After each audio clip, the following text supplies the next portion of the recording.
Good evening, everyone. Here are the latest stories we're following tonight from the Arizona's Family Newsroom. We begin with the latest coronavirus numbers in Arizona. The state reported just shy of 2,800 new cases in the past 24 hours, and there were also 171 deaths linked to the virus. Now, most of those deaths were the results of reviews of past death certificates.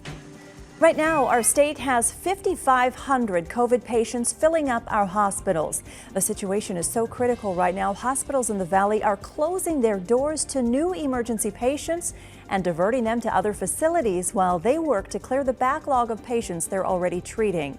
Banner Health tells us 10 Valley hospitals were diverting patients yesterday, and this morning 6 hospitals needed to close their doors off and on, depending on whether they could free up any capacity. A man has been shot and killed by Phoenix police officers after pretending to point a gun at them. Officers responded to a 911 call near 27th Avenue in Orangewood. That is where they found a man who told officers he had a gun.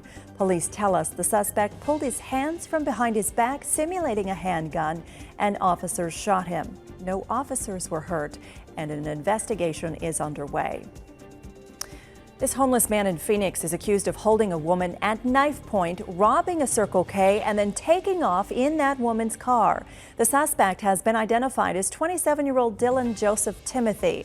Court paperwork says the victim was just filling her tires when Timothy grabbed her by the arm and around her throat while holding a knife. He then robbed the store while still holding that victim at knife point. Police say Timothy took off in the victim's car, which was later found a few miles away. And for your weather, we are expecting highs into the 60s for the next 7 days, lows into the high 30s, low 40s. On New Year's Eve, we are expecting a high of 61.